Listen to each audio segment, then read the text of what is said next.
for America. I'm Bill Spadea. It is great to have you with us on our brand new show. From major national and international headlines to local stories from New Jersey to California and everywhere in between, America, we've got you covered. President Trump announced today that a deal to end the war with Iran nearly complete. Speaking in the Oval Office, the president said negotiators have reached a breakthrough and final documents could be signed in Europe within days. Trump called it, quote, a great settlement, saying the agreement will ensure Iran never obtains a nuclear weapon and will reopen the Strait of Hormuz, easing global energy pressures. Meantime, the president says the U.S. has been seizing oil. You know, I can say it now. Something you didn't know. Do you know we've been taking out millions of barrels of oil? Nobody knows it. You know who doesn't know about it? Iran, until right now. We took out the other night 22 ships, late at night with no lights. No word yet on what the president is planning to do with the seized ships and the oil. The Pentagon went into lockdown Thursday morning after an air quality incident was detected in parts of the building. Employees in multiple corridors were ordered to shelter in place, while others were told to avoid the area altogether. Pentagon spokesperson Sean Parnell says sophisticated systems detected the issue, triggered standard protection protocols. A hazardous materials team is now on scene in the A-ring. No threat has been confirmed. Some speculation from the Pentagon is that it may have been a false alarm. Convicted murderer Carmelo Anthony transferred to a Texas state prison to begin serving a 35-year sentence for the stabbing death of 17-year-old Austin Metcalf at a high school track meet in Frisco last year. Anthony was taken into custody immediately after Tuesday's guilty verdict and placed in isolation at the Collin County Jail before being moved Wednesday to the PAC unit near Navasota. He has already filed a notice of appeal. Prosecutors called the case murder, plain and simple, citing video evidence and multiple eyewitnesses who testified Anthony was not acting in self-defense. Texas Congresswoman Jasmine Crockett facing backlash for racially charged comments after the murder conviction of Carmelo Anthony. Wait a minute, was it a switch? I don't know what he had. It was like it seemed like it was a multi-tool, almost like a Swiss Army. Like with like with the little scissors and everything and whatever. So it was small. Well, I would have argued the size of it alone, you wouldn't even think it's a deadly weapon. Right, except that Metcalf is dead. On her podcast, Crockett falsely claimed that Collin County jury was all white and biased against the 19-year-old black defendant. Sources confirm 3 of the jurors, 3 of the 12, were racial minorities. Meanwhile, the Give, Send, Go fundraiser for Anthony and his family, organized by his mother, has been taken down. It raised nearly $634,000. The platform says the funds supported pretrial legal defense and relocation, and that purpose is now complete. U.S. prosecutors announced they will not seek the death penalty under a plea agreement with Vance Bolter, the man charged in the political assassinations of Minnesota House Speaker Melissa Hortman and her husband. He is also charged with the attempted murders of a state senator and his wife. Bolter is expected to change his plea in federal court in Minneapolis. Los Angeles City Councilwoman Nithya Raman launched her runoff campaign against Mayor Karen Bass on Wednesday with a sharp attack on the incumbent. Raman accused Bass of failing basic city functions and being beholden to donors. She reached out to voters who supported Spencer Pratt in the primary, saying she shares their frustrations over homelessness and the housing crisis. Raman vowed to protect Hollywood jobs and end street homelessness. Meanwhile, Spencer Pratt has been eliminated from the runoff after late mail-in ballots pushed him into third place. A lot of questions still remaining. What actually happened in Los Angeles? Thousands and thousands of ballots going for the third place person, pushing her to second and bouncing the only Republican out. Mayor Karen Bass placed with roughly 34% of the vote, but the battle for second spot that advances to November came down to that nail biter. Now, what we're going to continue to follow is what exactly happened, and we'll see, because mail-in ballots have certainly become a problem across this country. Pratt, who lost his home in the Palisades fire and ran as a vocal critic of the city's handling of homelessness, crime, and government failures, had incredible momentum and surged to the top of the pack. His performance has now sparked sharp questions from Republicans, including President Trump, about the vote counting process and how many irregularities or worse have allowed Democrats to effectively steal the election from him. Pratt has not conceded, by the way, and his supporters are highlighting issues with ballot access and the slow tally of mail-in ballots. Joining us now, Monica Plock, a committeewoman with the Women's National Republican Club. Monica, always appreciate seeing you on the show. How are you doing? Very well. Thanks for Good. having me, Bill. So, Monica, let's talk about it. I mean, the big picture. Spencer Pratt was polling strongly. He had those incredible videos out there. And you have this councilwoman who was polling at something like 17% that she got on election day. And all of a sudden, a surge, she's in the runoff. Yeah. No, I mean, Spencer Pratt ran a great campaign, a new modern political campaign, a social media campaign, first and foremost, with all of his AI videos. And he brought a lot of awareness and attention to the biggest problems in LA. And now it's a question of, those 200,000 voters that voted for him, will they support the traditional Democratic establishment, or will they go socialist, progressive, or alternative, really the third choice, which is to stay at home and not vote altogether? So it's a question of whether this councilwoman can get those votes and whether she can address some of the housing, climate issues, everything, the homelessness that's been going on in LA, despite the fact that Karen Bass has the endorsements of Pelosi and Newsom, Bill. Well, and Nithya Raman, for argument's sake here, she's a part of the problem. She's a part of the same administration that Spencer Pratt was running against, part of the same group that allowed this homelessness crisis to take place and, allowed crime to flourish. I mean, Spencer Pratt talked about the lack of water in fighting the Palisades fire. So the question is, I can't imagine any of Spencer Pratt's voters voting for either of these two. Do you think that he'll run a write-in campaign?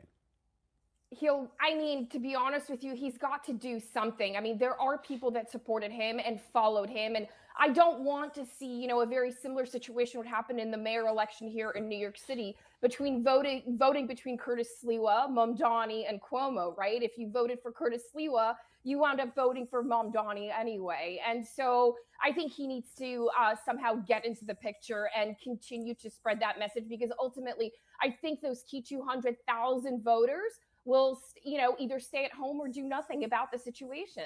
Now, President Trump said it was not possible for Pratt to lose after the lead he held. He said the election is rigged. I mean, what do you think? Does this not look like a stolen election? Maybe. I mean, I don't like the, mail-in ballots that we had discussed, so much. And it's such an inefficient system, Bill, to your point from earlier. I mean, we have to take a look at transparency, accountability, and efficiency behind voting. But I'd love to see him back in the picture somehow, because you've got two Democrats going head to head right now. One is an established one of the established party, and then you've got another progressive socialist that's going to really bring in a new wave of Democrats in. Monica, did you see that Pratt's sister Stephanie said that she tried multiple times to vote for her brother, but his name wasn't even on her ballot? Now I know. Right? I mean, that is crazy to me. There's also, we've heard about an investigation by federal prosecutors into voter issues in LA. So can you what have you heard? And do you think there are enough red flags that the courts may have to get involved? I think so. Absolutely. It comes down to the court. I mean, we're looking at, voter fraud. We're looking at mail-in ballots. We're looking at, inefficiencies inside the system. Other states are doing it much better than California. We've discussed this over and over again, that California has this inefficiency problem, and they've got to look into it from the legal perspective. Well, and Gavin Newsom won't allow federal authorities to come in and audit. There's no investigation. I understand. Nothing. There's a system where you can correct your ballot after a certain amount of time. It counts after, it comes in after Election Day. I mean, there are so many questions. I bring it back to, in San Francisco, they allowed illegal aliens to vote in local elections in 2018. And that stood for 4 years until a judge got some common sense and struck it down in 2022. But you have to believe that if it was going on in San Francisco, how many other places is this happening across California? I hope this shines a light on this, and we get some actual election reform. I'm not going to hold my breath, though, on the Save America Act. Yes, I know. I'm all Right. for voter ID, Bill, here, but as you said yourself, there's illegals, there's dead people voting. It Yeah, it's really nuts. questions the system, and Yeah. it is very questionable Well, too. and it's more than ID because you've got to deal with people who are voting by mail or absentee ballots. The bottom Yeah. line is, I think we need a national re-registration to make sure that we only have legal citizens voting. Monica Plock, committee woman with the National Women's Republican Club. Always great to see you. We'll see you soon. Thank you so much, Bill. Jersey City divesting its funds from Citizen Bank over the bank's continued financing of the nation's two largest private prison companies, Core Civic and GEO Group, which operate ICE detention centers. Mayor James Solomon and council members Jake Efros and Joel Brooks announced the move today. Officials say Citizens has helped the companies secure more than $2.5 billion in funding, even as most major banks have cut ties. Meanwhile, popular children's educator Ms. Rachel visited the Delaney Hall Immigration Detention Facility in Newark, where she met with families of detainees and called the enforcement actions terrorizing children. Listen to her. Together we'll sing down the walls everywhere, with love in our hearts rising up like the sea. Together we'll sing until everyone's free. Outrageous. I mean, Ms. Rachel, this is not a children's educator. This is a left-wing radical activist. And part of the playbook is to target your children. A Department of Homeland Security spokesperson pushed back, saying ICE does not separate families and gives parents the choice to be removed with their children or designate a caregiver.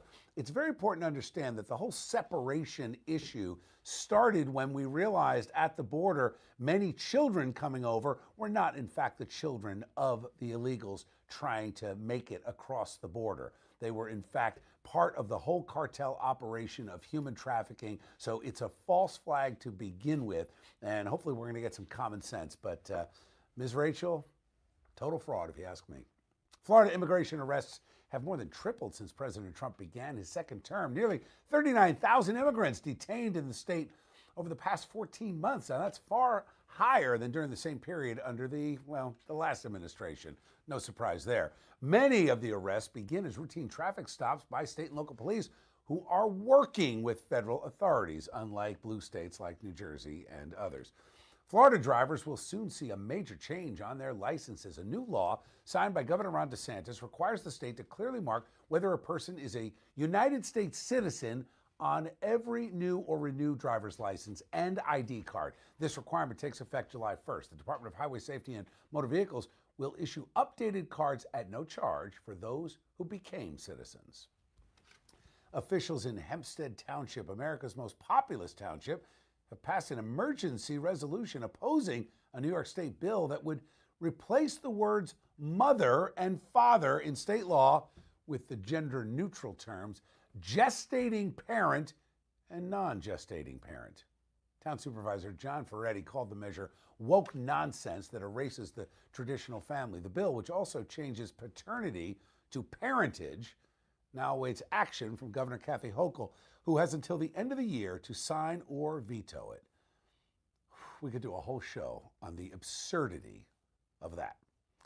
A New Jersey bill meant to protect reproductive and transgender, we'll call it so-called health care, is under fire after critics warned it would punish protected speech. The Assembly Speaker in New Jersey pulled the bill from consideration while Democrats reworked the language to try to get it through. Bottom line, guys, this bill is all about preventing pro-life advocates and pregnancy resource centers from being able to help offer women and children the help that they want. New Jersey is one of those places where it's not about choice or life. It is truly about abortion as the only avenue. And as far as this mutilation of children, imagine not being able to advocate that this is irreversible mutilation and catering to mentally ill parents who are putting their kids through this. Won't be able to talk about it. It's going to affect, potentially, if this goes through, shows like this.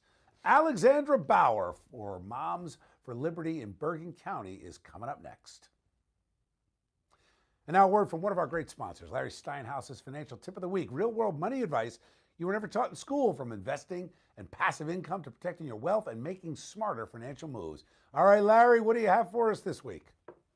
Hey, I got some great stuff for you today. I'm Larry Steinhaus, and here is your financial tip of the week. Stop giving politicians credit for your wallet. Ugh. Here's a thought that might make some people very uncomfortable. The president is not responsible for your financial success or failure. Neither is your governor, your senator, your mayor, or your favorite cable news channel.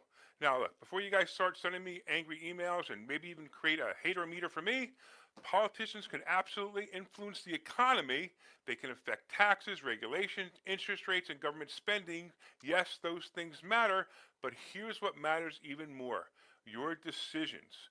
Look, I've met people who made millions under Republican presidents. I've met people who made millions under Democrat presidents. And I've met broke people who blame both. The stock market has created wealth under virtually every administration. Real estate investors have built fortunes under every administration. Business owners have succeeded under every administration. Why? Because successful people spend less time complaining about Washington and more time focusing on what they can control. You can control how much you save. You can control how much you learn. You can control whether you invest. You can control whether you start that side business. You can control whether you spend your evenings watching the news or improving your financial IQ. I see people who can tell every detail of the latest political controversy, but they can't explain the difference between a traditional IRA and a Roth IRA. They know the latest poll numbers, but they have no idea what their net worth is. And that's backwards. Politics is interesting. Your financial future is much more important. The truth is, no politician is coming to make you rich, no election is going to magically solve your money problems, and no government program will ever care more about your family's future than you do. So instead of asking who's going to win the next election, ask yourself, what am I going to do this week to improve my financial future? Because whether you're a Republican, Democrat, Independent, or something else entirely, the path to wealth has always been the same. Learn more, earn more, invest more, complain less. And that's the financial tip, no matter who's sitting in the White House. By the way, if you're hoping someone will fix your finances, of course you know it's not going to happen. So the best way to invest in the future is come see me at Investor Schooling. Go to investorschooling.com and I will teach you everything that school never taught you. I'm Larry Steinhaus, Investor Schooling. Larry Steinhaus, thank you very much. Remember, visit investorschooling.com.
Welcome back to Speak for America. I am Bill Spadea.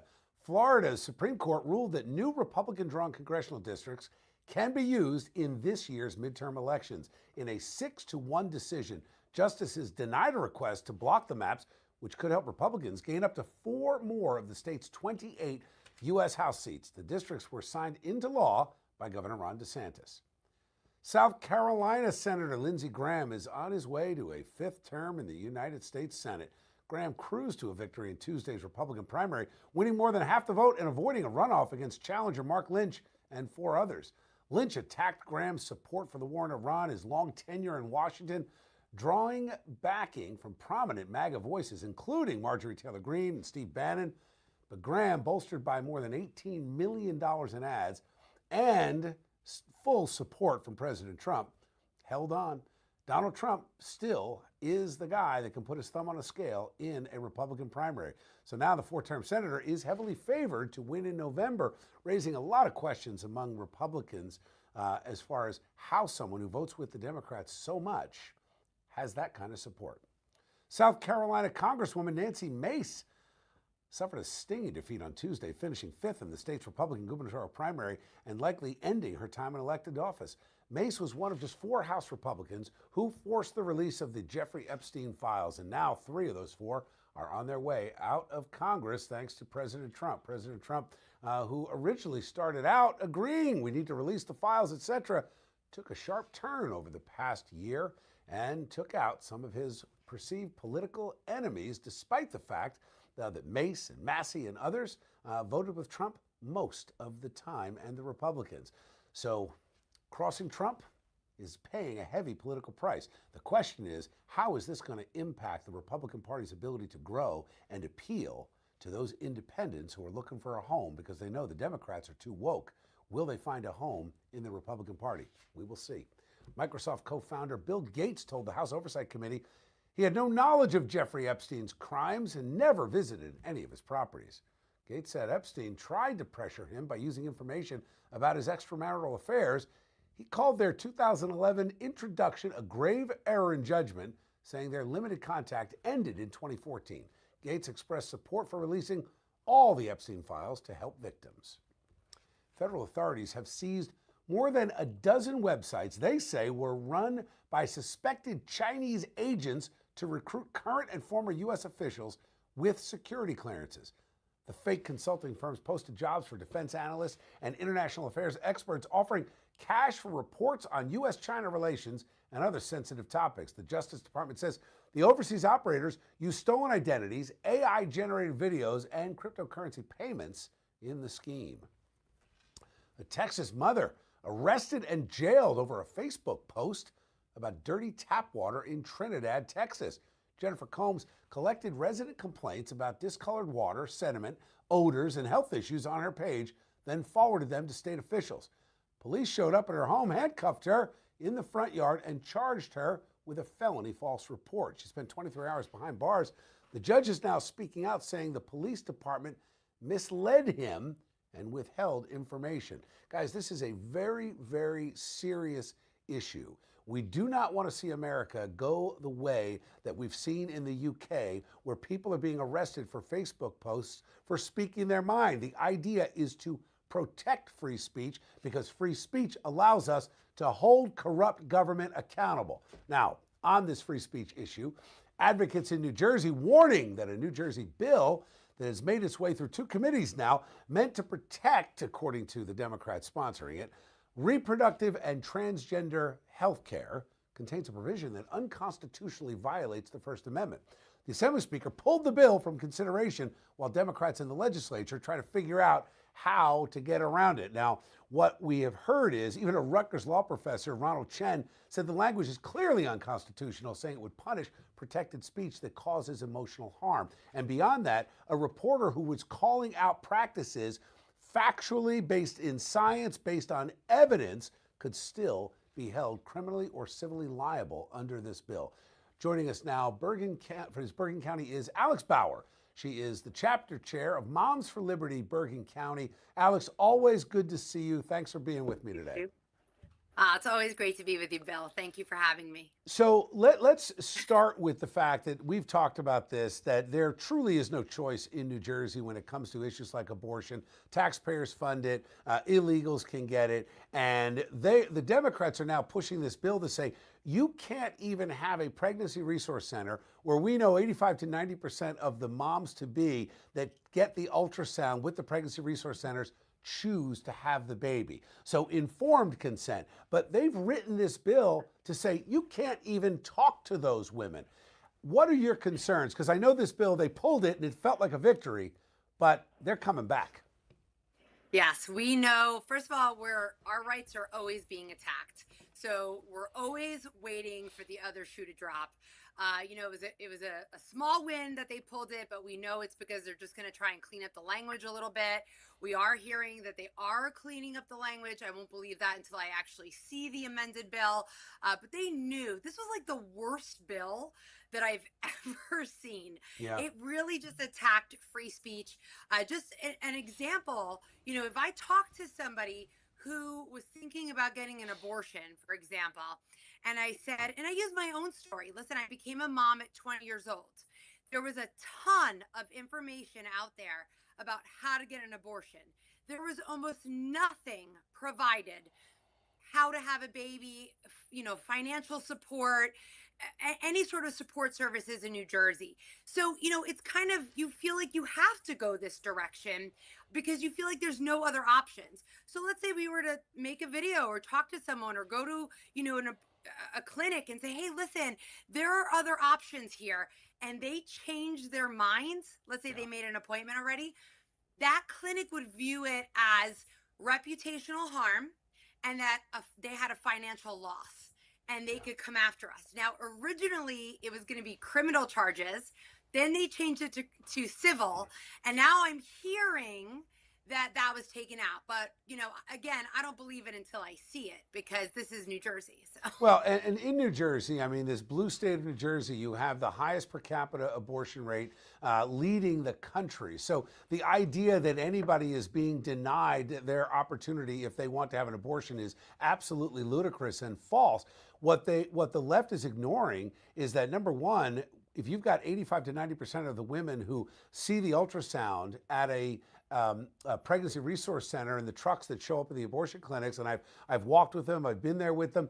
These women are scared, and many of them, they don't know they have other options. They're scared because they don't have the support. Maybe they're in an abusive relationship. And I tell everyone, look, if you're going to actually advocate for choice, there has to be a choice between two things, not a push down one road. Same thing with the trans kids.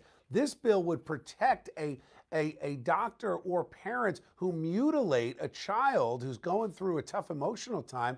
You couldn't say anything about it. And we now know that there's a backlash already happening with detransitioners around the country. So my question is, Alex, what is Moms for Liberty doing in terms of advocating here? What is your position on this bill? Because to me, it seems like no matter how they rewrite this bill, it just has to be tossed.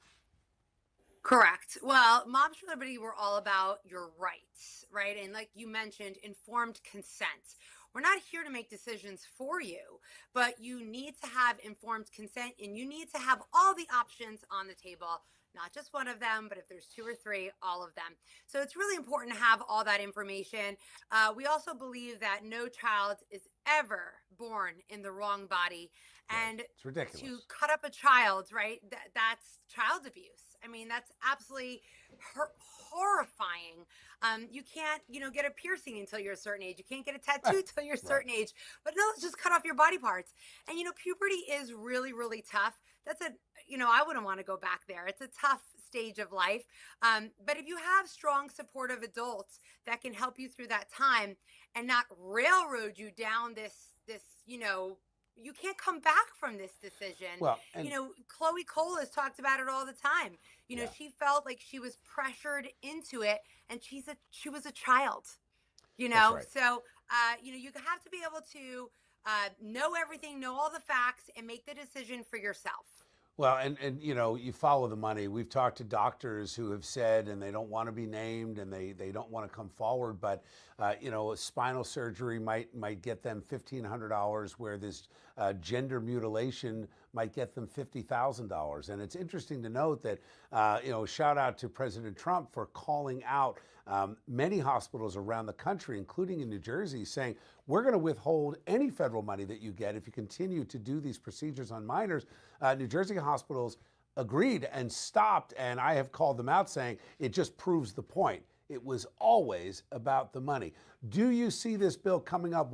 It's going to come up again? I think your sources are telling you another 2 weeks are going to try to sneak it in around the 4th of July? Correct.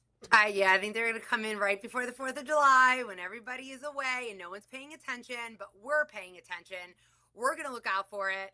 We have a lot of people that are helping us down in Trenton that keep an eye on things for us. So, we have our eye on the ball. And yes, we are hearing that it was currently amended. I mean, listen, they know this was so bad that there was no way it was going to pass. But regardless, even if they're taking out the free speech stuff, it's still a shield law. And therefore, you still can't investigate these doctors that would be mutilating children. So no matter what, this bill cannot pass.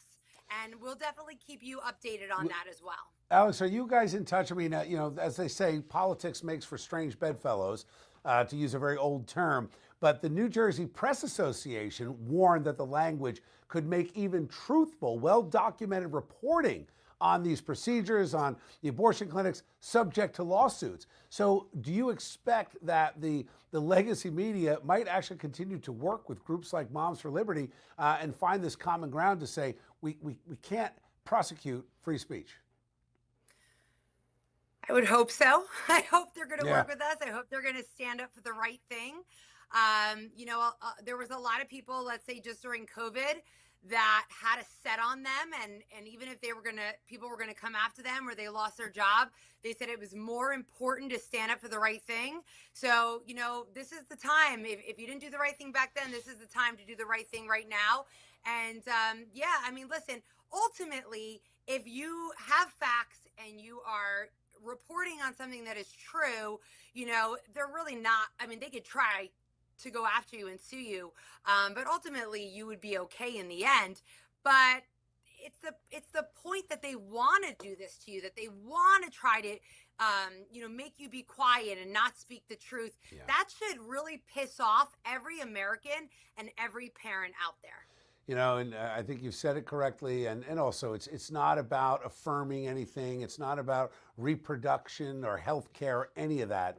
It's about money. And they want to silence dissent and silence the opposition, so you would face bankruptcy or cancellation if you stand up for the truth. So thank you. Alex Bauer, always good to see you.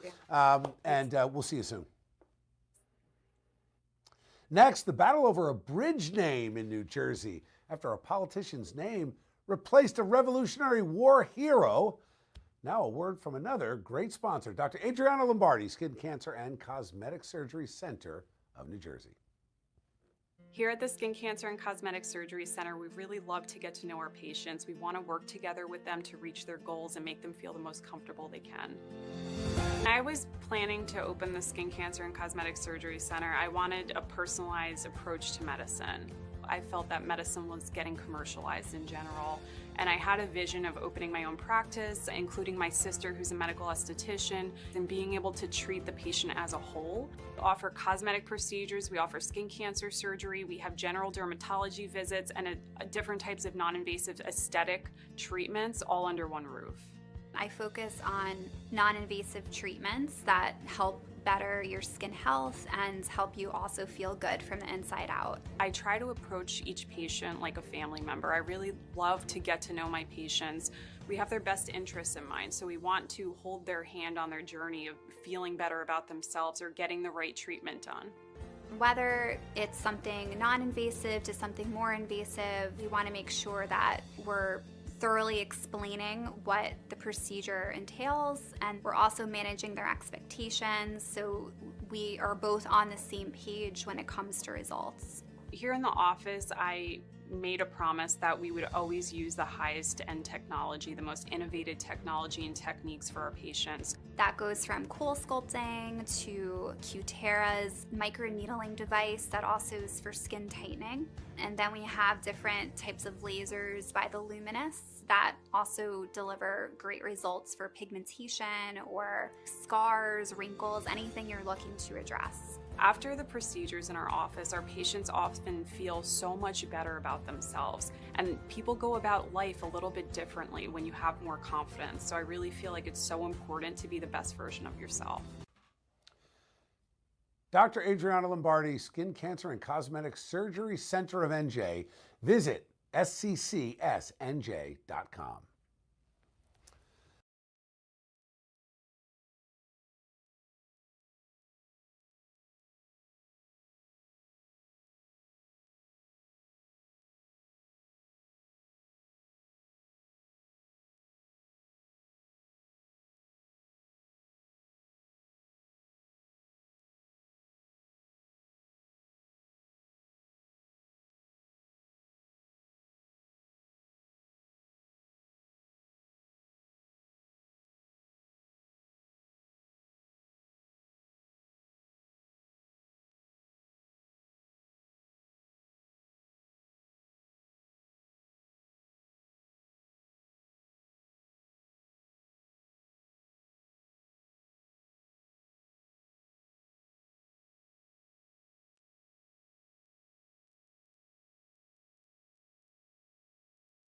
Welcome back to Speak for America. I am Bill Spadea. Somali referee Omar Artan barred from the U.S. over visa and vetting concerns because, well, he has suspected ties to terrorism, and this just ahead of the World Cup. Now, he's been handed an opportunity by the UEFA, the United European Football Association. The 34-year-old is regarded as Africa's top referee. He's going to officiate the UEFA Super Cup final on August 12th between Paris Saint-Germain and Aston Villa in Salzburg. Now, it marks the first time an African official will take charge of a major UEFA final, despite the push from the left and the media.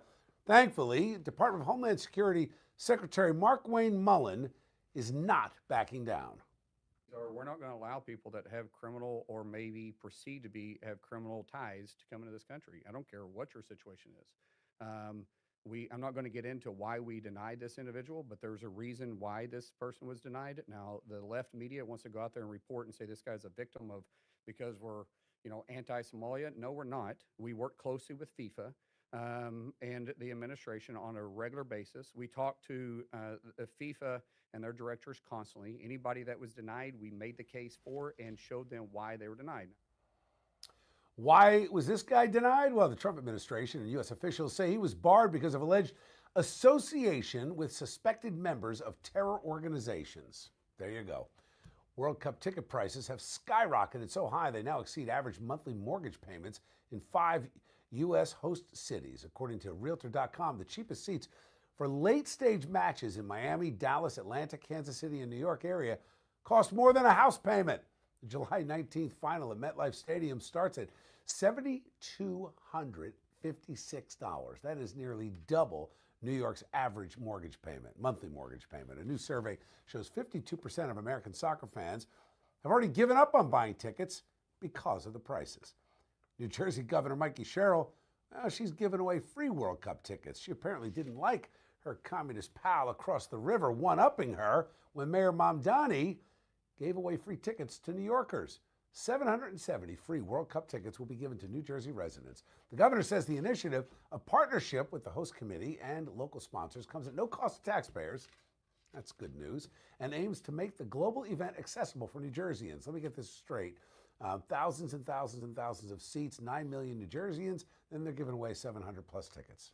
Okay.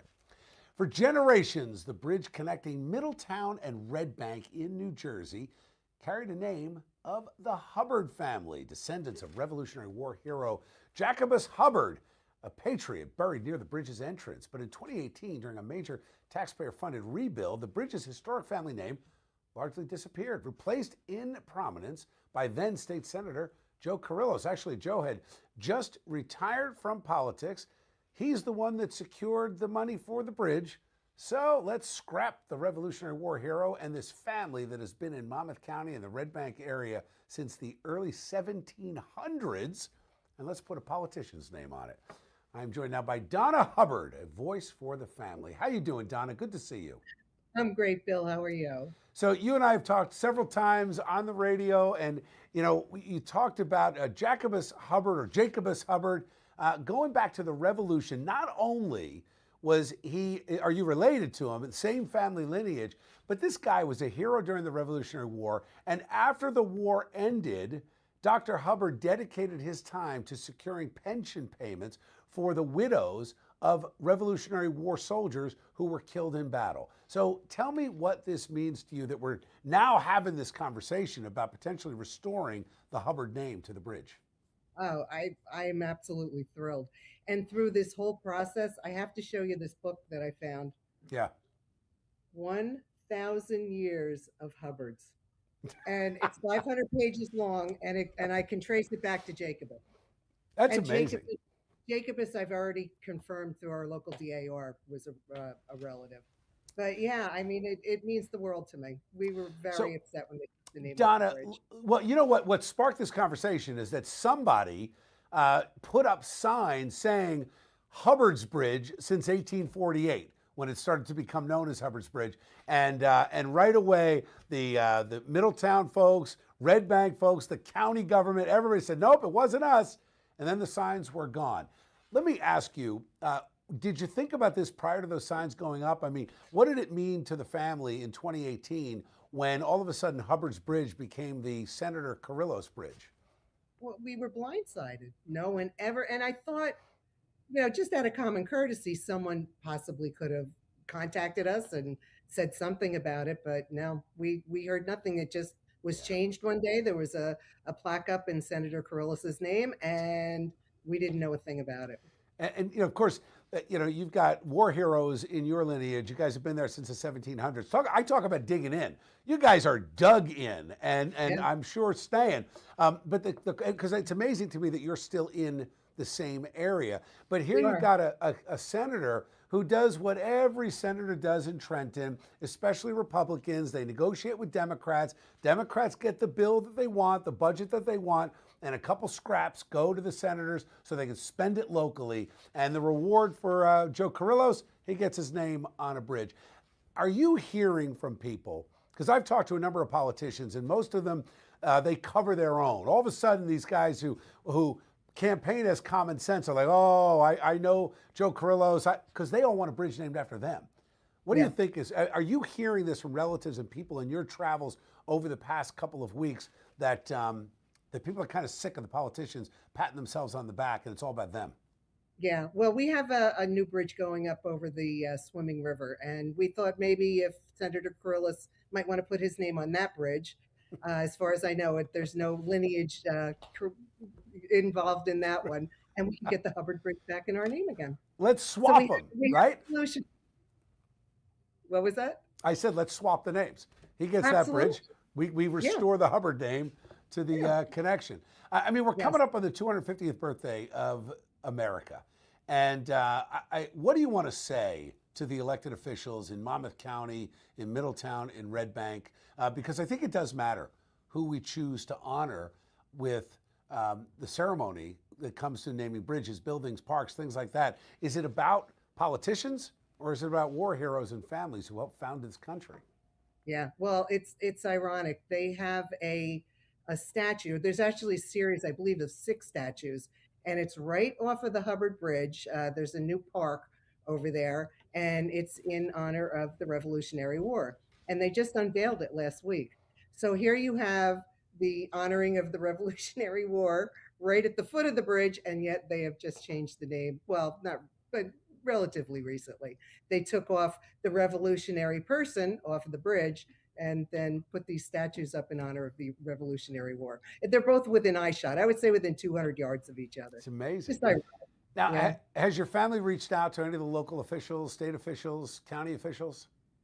I have a cousin who has reached out to a couple of people, hasn't heard much back yet.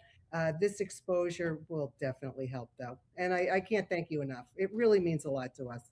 Donna, we are with you, and I know there's a petition out there that we put up, so continue to share that. Tag me on Facebook and X and Instagram when you share it, and the more people that tag me, I will then reshare it, and we're just going to keep this thing going. Once we get to 1,000 signatures, we're going to have a case to be made for sure. Perfect. Perfect. Again, thank you so much. Donna Hubbard, thank you. Best to your family. Thank you. In Barcelona, Pope Leo blessed the newly completed Tower of Jesus Christ. The 564-foot spire now makes the iconic church the tallest Catholic church in the world. Pope offered Mass on the 100th anniversary of Antoni Gaudi's death and prayed at the architect's tomb. He praised the basilica's beauty as a powerful way to draw people to God. The ceremony ended with fireworks and a dazzling light show from the basilica's spires. Up next, how a New Jersey city is responding to a mass shooting event and why the Los Angeles mayor's brother has filed a lawsuit.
Welcome back to Speak for America. I am Bill Spadea. In Trenton, New Jersey, the capital city, a mass shooting Tuesday night left 7 people injured after more than 50 shots were fired into the area of the Center and Furman Streets. It happened just after 10:30 p.m. Police say the victims include a 16-year-old and a 17-year-old, along with adults aged between 22 and 36. One remains in critical but stable condition. Officials recovered more than 50 rounds of ammunition, with multiple suspects believed to be involved.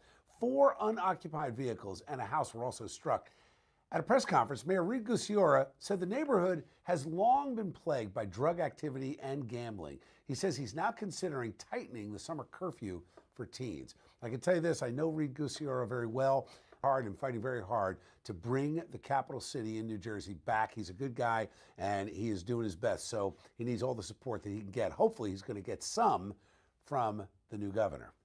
A civilian naval base employee is in critical condition after a shark attack Monday at Naval Support Activity, Panama City, Florida. The worker with the Naval Surface Warfare Center was swimming near the base marina during his lunch break when he was bitten. First responders initially responded to a possible drowning call, then rushed the victim to a local hospital. FBI Director Kash Patel announced that Said Abduali Ereg has become the first person arrested from the Bureau's new Most Wanted Fraudsters list. The 47-year-old former Minneapolis grocer and deli owner surrendered to federal authorities less than a week after the list was released.